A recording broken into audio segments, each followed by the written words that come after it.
Hi, everyone. Welcome and thank you for joining us today for this virtual health education program. My name is Alyssa Gailey, and I'm a registered dietitian, and today we are talking about rating our plate. Now, typically we do this in person in one of our community rooms or activity centers, but we hope you find this virtual experience just as helpful.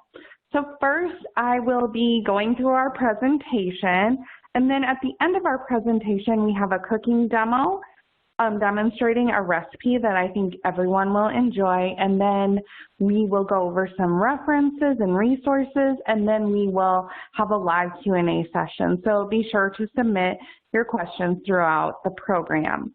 Now, let's get started here.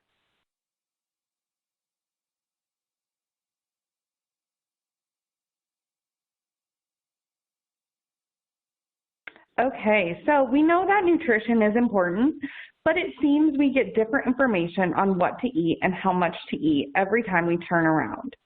Just like a house needs a good foundation, we need a good foundation when it comes to learning about nutrition. So we'll start with the basics of nutrition. Next, we'll put some of that knowledge into practice by building our plates. Our plates will be of 5-star quality. When it comes to nutrition, quality is important, but so is quantity. So we'll dive into portion sizes. Next, we'll give you some tips to keep those healthy eating techniques sharp and long-lasting. And like I said before, we will then have a cooking demo. So let's start out by checking your memory. I'd like for you to think about the last meal you ate. Maybe it was your breakfast this morning, or maybe your dinner last night. Next, think about what your plate looked like before you started eating. What do you think of when you reflect back on that plate? Was anything missing? Was there too much of anything? Was this plate missing a food group? Did you find that this was another plate missing that same food group again? How did you feel after you finished the meal?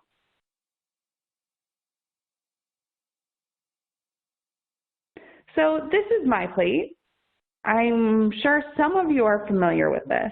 My plate was released by the United States Department of Agriculture in 2011 as a tool to replace the old food pyramid you may have been familiar with. The plate serves as a visual image of what you should eat at a meal by illustrating the 5 food groups that make up a healthy meal. Half of the plate is for fruits and vegetables. 1/4 of the plate is for grains, preferably whole grains, and about 1/3 of the plate is for lean protein. On the side is a serving of dairy. Now that description is to give you an overview. The specific amounts a person needs on a daily basis depends on their gender, male or female, their age, and their activity level. We're going to get into details on each of the food groups on my plate.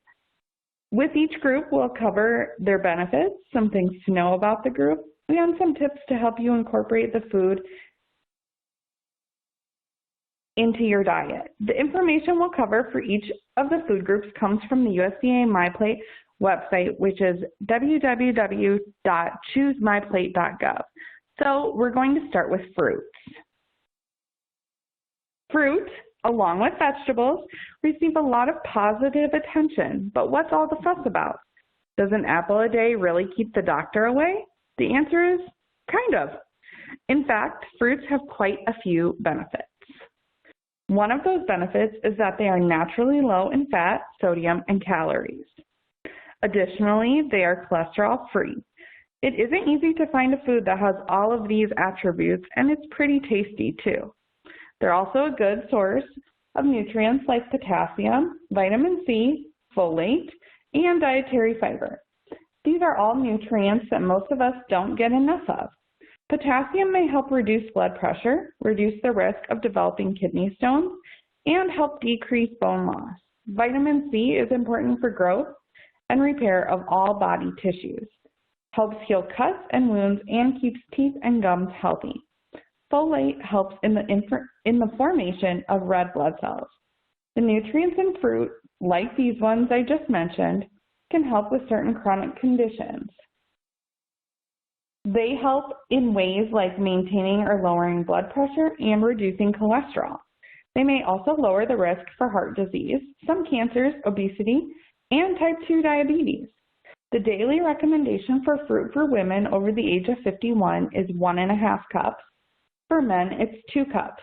Some tips to help you get that intake are making 1/4 of your plate fruit at every meal, having fruit as a snack or as dessert, choosing whole or cut fruits rather than fruit juice to get the most benefits, have cut up fruits within easy reach and sight in the refrigerator, and various fruits differ in nutrition content, so aim for a variety of colors. Vegetables have some of the same benefits as fruit. They also come in a variety of forms, raw or cooked, fresh, frozen, canned, or dried, and whole, cut up, or mashed, and they can be organized into 5 different subgroups, each with their own benefits: dark green vegetables, starchy vegetables, red and orange vegetables, beans and peas, and other vegetables. They're naturally low in fat, sodium, calories, and are cholesterol-free. In addition to being high in the same nutrients as fruit, potassium, vitamin C, folate, and dietary fiber, they're also high in vitamin A. Vitamin A helps to keep your eyes and skin healthy and also helps protect from infections. Dietary fiber may help reduce cholesterol levels to keep your heart and blood vessels healthy and support proper bowel function. A diet rich in vegetables and fruits may reduce your risk of heart disease, protect against certain types of cancer, and prevent obesity. In fact, a Harvard-based health study followed nearly 110,000 men and women for 14 years and found that the higher the average intake of fruits and vegetables, the lower the chances of cardiovascular disease. It's recommended that women over 51 eat 2 cups of vegetables per day, and men should eat 2.5 cups.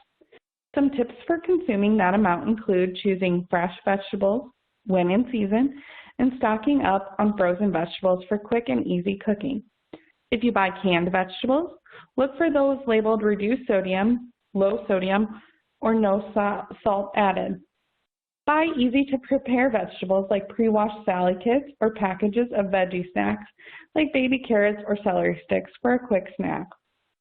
Again, a variety of colors is good for getting a variety of nutrients, but it can also help in keeping you from getting bored. Watch what you're adding to your vegetables. If you're adding a lot of butter and a lot of salt, you may actually be undoing the benefits of the vegetable. We're going to move on to whole grains. Foods made from wheat, rice, oats, cornmeal, barley, or other cereal grain is considered a grain. Whole grains also have health benefits. They're a good source of fiber, B vitamins, which help the body release energy from fat, protein, and carbohydrates, also help in the health of the nervous system and minerals. They may help reduce cholesterol levels and lower the risk of heart disease, obesity, and type 2 diabetes. And most are a good source of fiber, so they can help with digestion and that they may reduce constipation. It's important for you to know that there are 2 types of grains, whole grains and refined grains. Whole grains contain the entire grain kernel, which is the bran, the germ, and the endosperm. Examples of whole grains are whole wheat flour, bulgur or cracked wheat, oatmeal, cornmeal, and brown rice. Refined grains have been milled, which removes the bran, the germ, and this refining lowers the benefits you can get from the food. Examples of refined grains include white flour, degermed cornmeal, white bread, and white rice. Maybe you've seen the term enriched on grain products like cereal or bread. Enriching means that some B vitamins and iron are added back after processing. However, fiber is not added back in. Women over age 51 should eat 5 ounces of grains per day, and men should eat 6 ounces. At least half of those grains should be whole grains. So regardless of whether you are male or female, at least 3 ounces of your grains should be whole grains. 1 slice of bread, 1 cup of ready-to-eat cereal, or a half cup of cooked rice, pasta, or cooked cereal is considered 1 ounce. Some other tips to help you get your daily recommendation for grains include choosing grain products like cereals, breads, rice, and pasta that are 100% whole grain instead of refined grains. Also, popcorn is a whole grain and can be a healthy snack if made with little or no added salt and butter. Check the ingredient list. Look for items that list one of the following first on the ingredient list: brown rice, buckwheat, oatmeal, rolled oats, whole wheat, whole rye, whole grain, barley, quinoa, millet, and bulgur.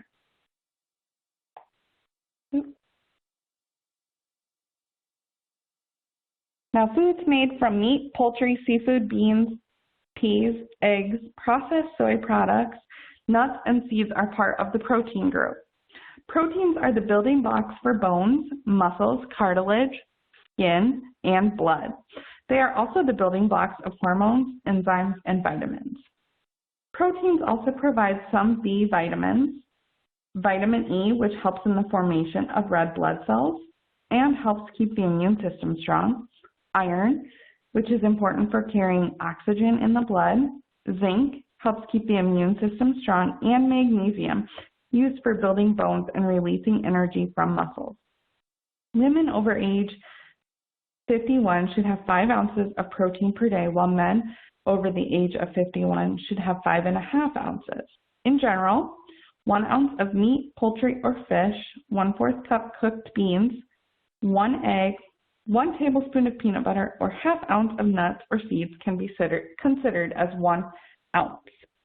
When choosing proteins, there are a few things to keep in mind.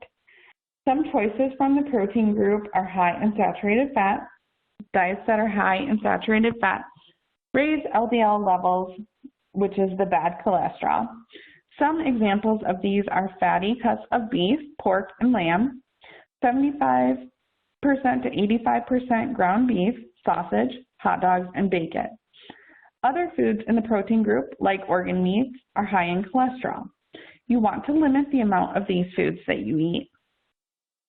Choosing small portions of lean protein, poultry without the skin, ground beef that is 92% lean, low-fat lunch meats, eye of round, top sirloin, chuck shoulder, pork loin, and pork tenderloin is your best bet. Do your best to eat fish or other seafood twice per week. Eating a variety of seafood can help prevent heart disease, the #1 killer of men and women in the United States. Remember, meat isn't the only source of protein. Eggs, beans, and peas, nuts, and nut butters, tofu, and tempeh can provide protein too.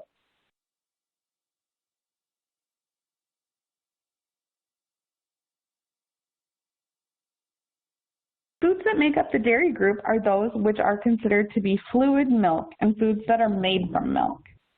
These foods and drinks are typically rich in calcium. Calcium helps in building teeth, building bones, and maintaining bone mass. Vitamin D, which is found in many dairy products, helps the body maintain proper levels of calcium and phosphorus, helping with bone health and lowering the risk of osteoporosis. Some dairy products, yogurt, fluid milk, and soy milk, provide potassium, which may help in maintaining healthy blood pressure.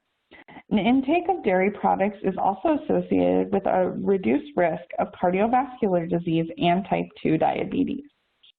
Both men and women over the age of 51 should have 3 cups of dairy per day, but there's one big thing to keep in mind.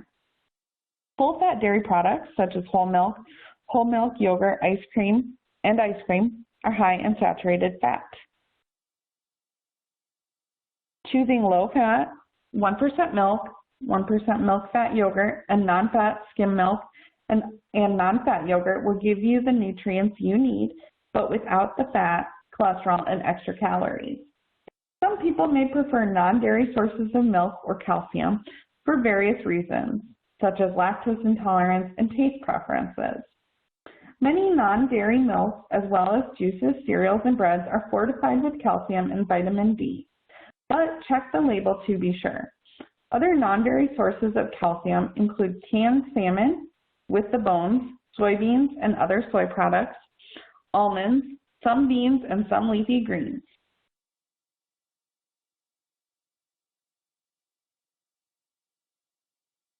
Now that you know the 5 food groups with their benefits, we're going to get involved in an activity called Rate My Plate. With this activity, we will look at a plate for breakfast, lunch, and dinner, as well as some snack options. With each plate, we will see how many food groups are represented. 1 star will be awarded for each food group on the plate. So if there are 2 food groups on the plate, it gets 2 stars. 3 food groups, 3 stars, etc. So for each plate, we'll look for the following to be represented: any type of fruit and or vegetable, 1 star each, whole grains, a small portion of lean protein, and low-fat dairy, or a non-dairy source of calcium. The goal is to have 3 food groups, or 3 stars on each plate. The ideal plate will have 5 stars. Let's try to figure out how many stars this breakfast deserves. This meal is made up of a fruit smoothie made with low-fat milk, yogurt, berries, spinach, and a pinch of flaxseed, a slice of whole grain toast topped with 1 tablespoon of peanut butter, and a few banana slices, and a cup of decaf tea sweetened with a little bit of honey. How many stars would you give this meal? What makes this breakfast so healthy? The answer is 5 stars. This breakfast includes each of the food groups we talked about. Fruits include berries and banana, vegetables include spinach, whole grain toast, protein is peanut butter, milk, and yogurt, and dairy is low-fat milk and yogurt. Let's look at another breakfast plate. This plate consists of 2 slices of white bread with butter, 4 slices of bacon, 1 egg, and a cup of coffee with cream and sugar. How many stars would you give this plate?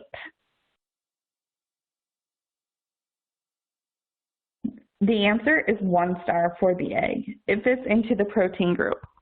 The slices of toast are white, so they're not giving us the benefits that whole grain toast can, and that butter isn't heart-friendly.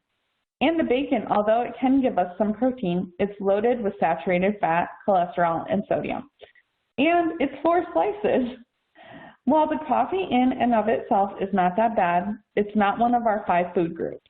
The cream in it means we've got saturated fat and cholesterol. The sugar in it is not doing our health much good either. All right, great job. We'll get some more practice in just a bit, but I'd like to take a little bit of time right now to talk about portion control. Our earlier slides on each of the food groups had more of a focus on quality, but quantity, the amount you eat, also plays a very important role in your health. To help make sure you're eating the right amount, we've got to first understand the definitions of and differences between a serving size and a portion. The serving size is the amount of food listed on a food nutrition facts label. A portion is how much food you choose to eat at one time. This could be at a restaurant or even at your own home. Because a portion is how much you choose to eat, a portion is totally under your control. Sometimes we feel or think that whatever amount is served to us or appears on a plate or is a bag, carton, or box is the amount we need to eat. For instance, think about the last time you ordered a meal at a restaurant. How much food was on that plate and did you eat it all? This can be dangerous because according to the CDC, the average restaurant meal is 4 times larger than it was in the 1950s and generally contains more than 1 serving of food. A hamburger in the 1950s was about 4 ounces. Today, it's about 13. French fries were about 2.5 ounces. Today, they're over 6.5, and a soft drink was 7 ounces, and today it's 40. To help keep your portions a healthy size, there are a few things that you can do. Measure your foods. Use measuring cups, spoons, and scales. Use your hand as a guide, and I really love this because it's easy and your hands are always with you. Your palm is about the size of 3 ounces of meat or fish. The tip of your thumb is a teaspoon. Your thumb is an ounce of food like cheese, and your fist is about 1 cup. The good thing about your hand is that it's always with you. So again, when you're eating out, you can totally use that as a guide of how much you should and should not be eating. Use smaller dishes. Use a salad plate instead of a dinner plate. This helps you see that your plate is full and can help in preventing overeating. Make your own single serving packs. Reportion foods that come in large servings like nuts, chips, and cereal into individual portions in bags or small storage containers. Not only can this save you some calories, it can also save you some money. Do your best to never eat straight from the package. Lastly, listen to your hunger cues. One study found people eat 30% more when there are larger portions placed in front of them. Another study found that normal weight people are more likely to use internal cues of feeling satisfied to stop eating as opposed to external cues of an empty plate. Do your best to stop eating when you feel 80% full. All right, so we're going to change gears for a minute and read a couple more plates.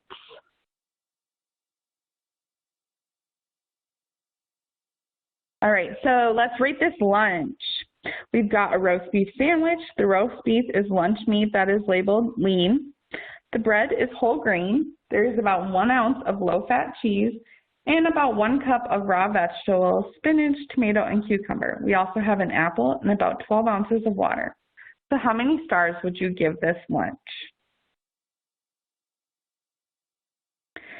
The answer is this is a 5-star lunch. We've got all the food groups covered. The sandwich alone has servings from the protein, greens, dairy, and vegetable group. Then we've got our apple on the side, so we've got our representative from the fruit group.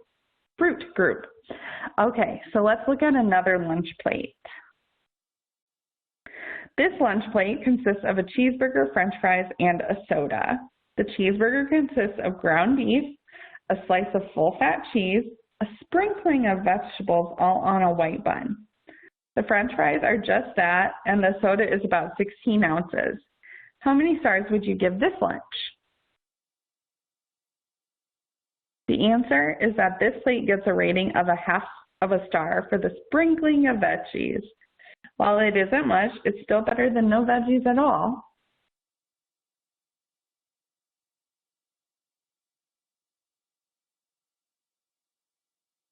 All right, so next we want to make sure that we are shopping smart.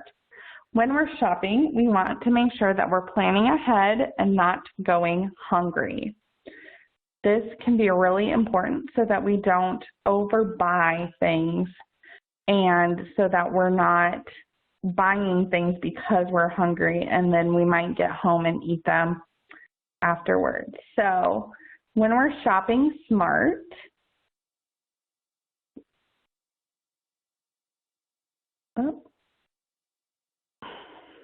we want to plan ahead. Are we shopping for the day? Are we shopping for the week?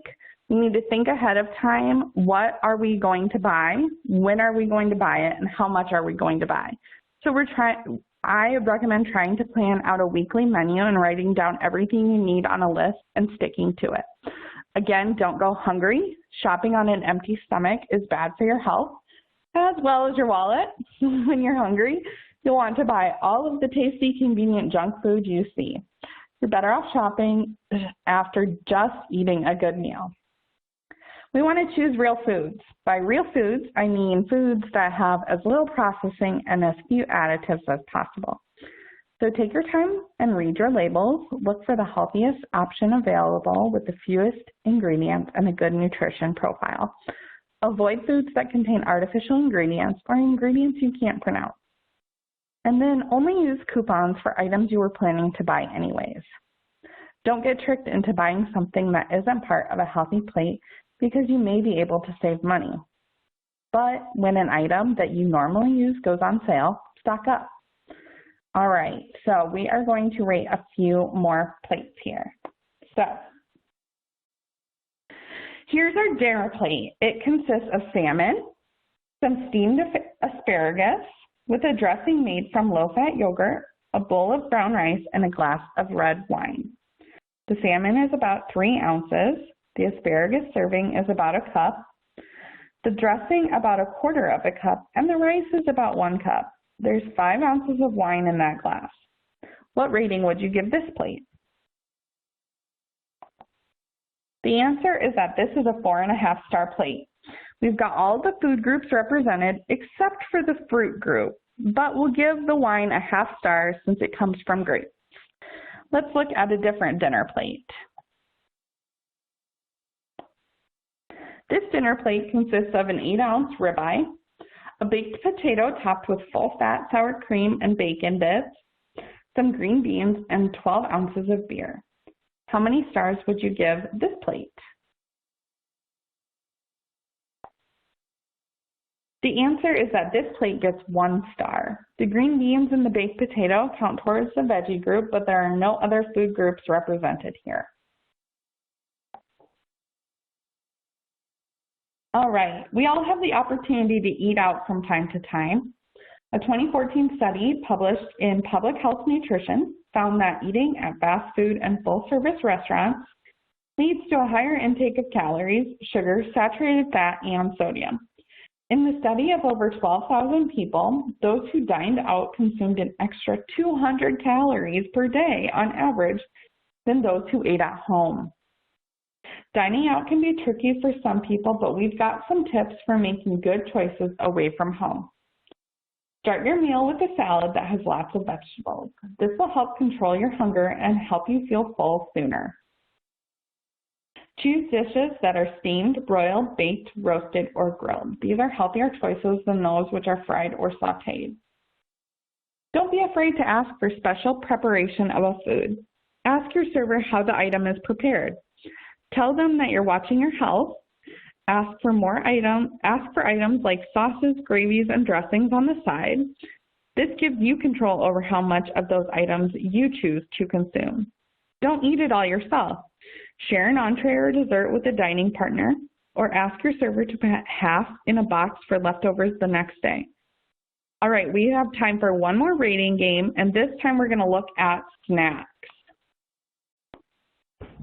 So our first day of snacks is low-fat cheese with whole grain crackers, trail mix with nuts, seeds and dried fruit, carrots and celery with hummus.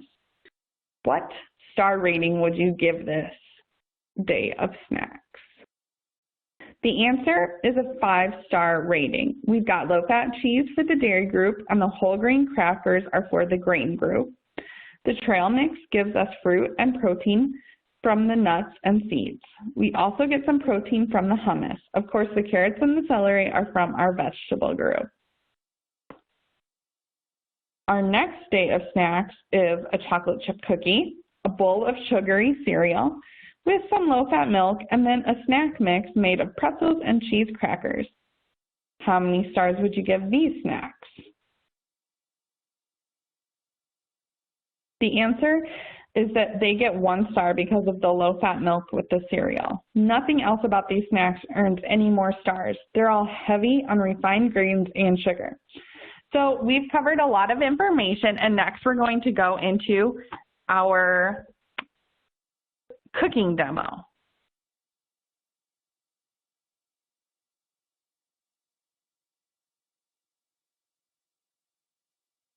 Hi everyone, and thank you for joining. Today we are going to be making an easy weeknight stir-fry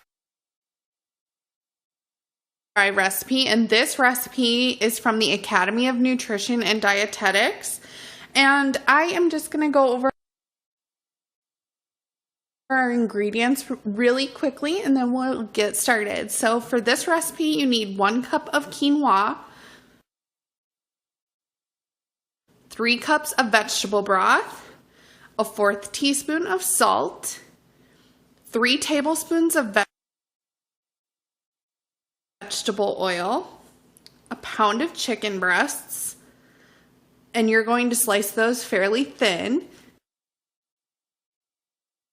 2 cups of shredded carrots, 1 orange or red bell pepper seeded and sliced.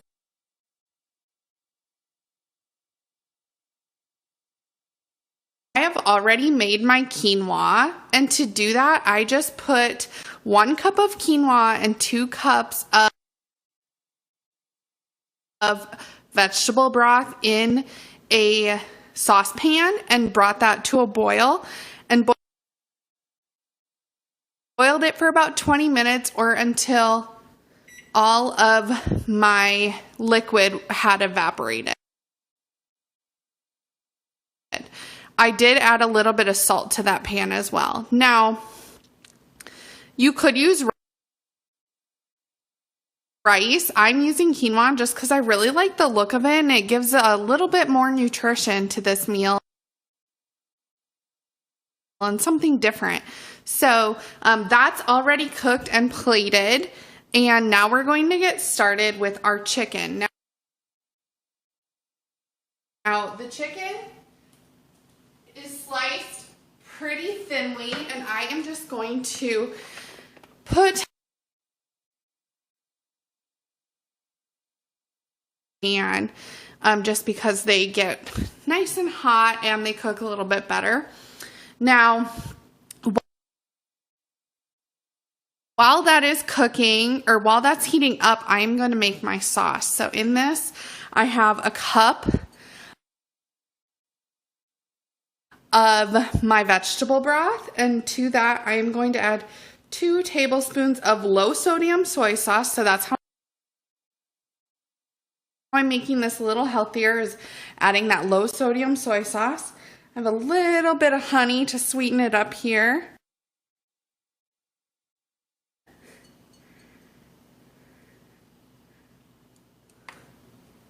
And then I'm adding 3 tablespoons of rice vinegar. And I'm also going to add some fresh ginger, which that's going to be so delicious in this recipe. So I'm just going to grate it up.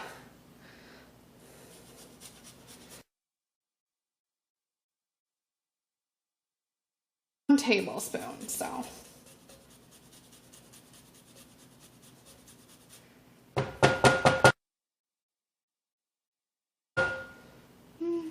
Do a little bit more.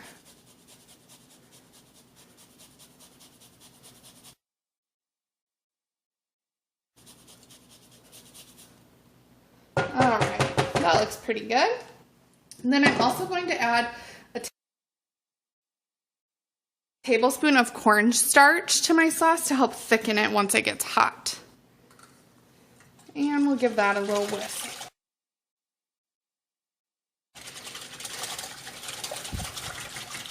So that is ready to go when we're ready. And my pan is hot, so I'm going to go ahead and put my chicken in there and get that nice and cooked up. Now, when we're cooking chicken, we want to make sure that it gets to 165 degrees. So I'm going to do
Now, I like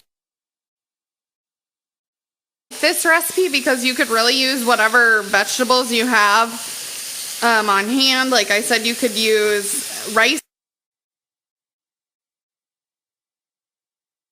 You could have it for lunch or dinner a few days later. So, all right, we're going to continue to let that chicken cook up. Like I said, 165 degrees for the chicken, so we will temp that once it's close to being done.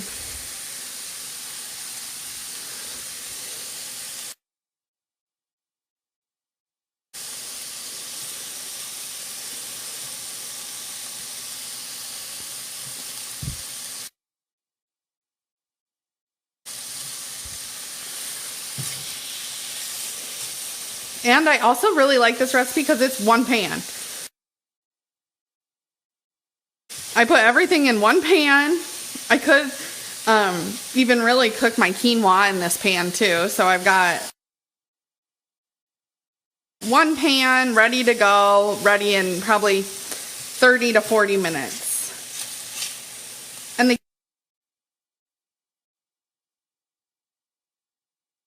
we're getting there.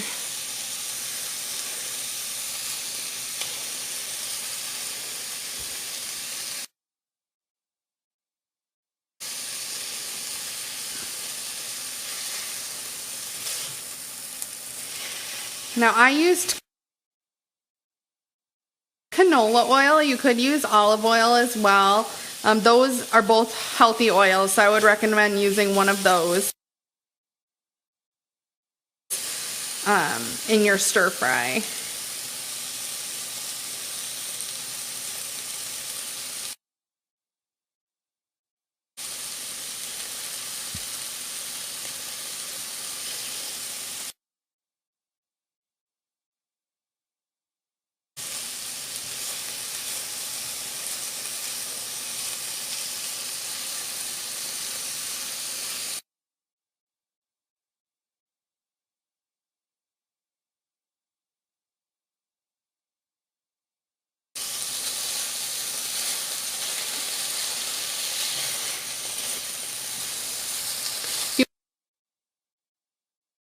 If you want to add garlic to your sauce, you could definitely do that as well. Kind of just play with it and make it your own. But this is really a overall great dinner. We've got our veggies, we've got our grains, we've got our protein. So just maybe have a glass of milk with that and a side of fruit, and you have a meal that is ready to go. It's got all the food groups, and you're, not taking very long to make it.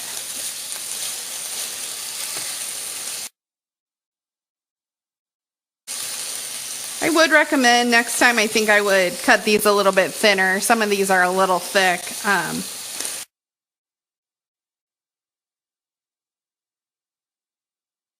Are cooked, I will throw them on my plate and then get my vegetables going.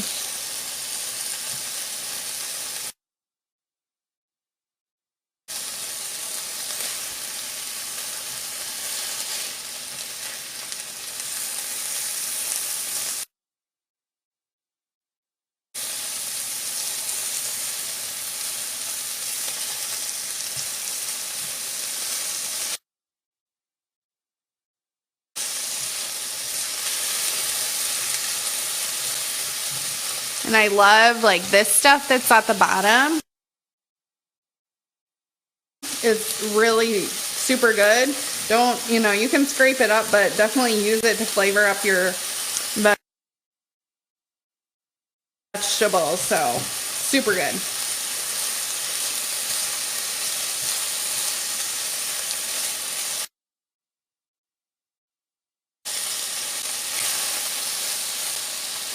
see here. Oh yeah, this one.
Not quite there yet.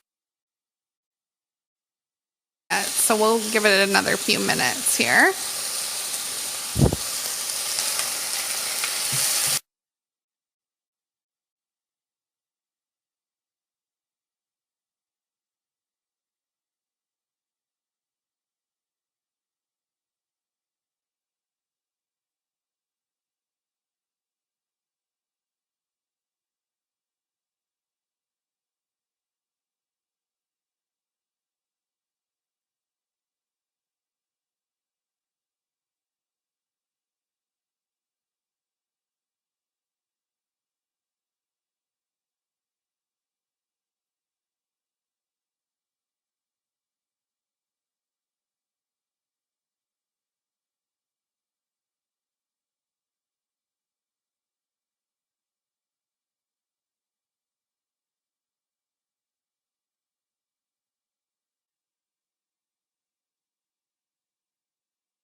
Just gonna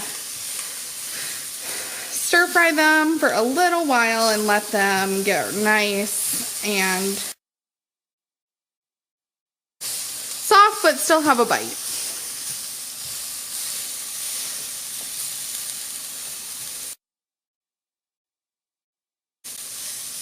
Some of these broccoli chunks are really big. I should have cut those a little bit.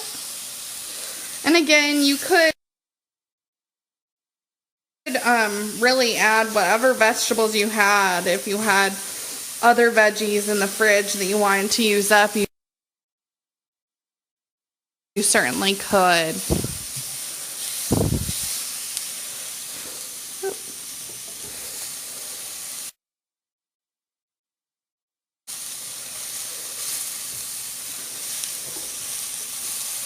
Whoa, we got flying veggies here.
All right. So I hope you enjoyed that, and I hope you try the recipe. And if you do, be sure to, let us know how it went. So we're going to end today's class with a quick review.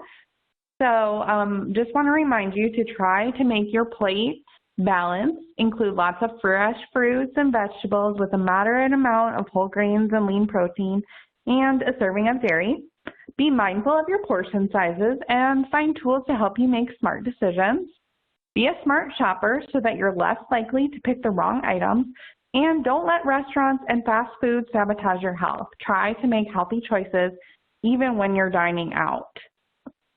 So I've got some references here and on the next page if you are interested. And we did post the recipe link in your screen, so you should be able to find that. And next, we are going to move into our question and answer session. So I wanted to thank you all for tuning in, and we hope you enjoyed this presentation and that it was helpful and informative for you. So now we have our live Q&A session, so be sure to submit your questions and we'll make sure to get them answered for you. And thanks again for joining us. Have a great day.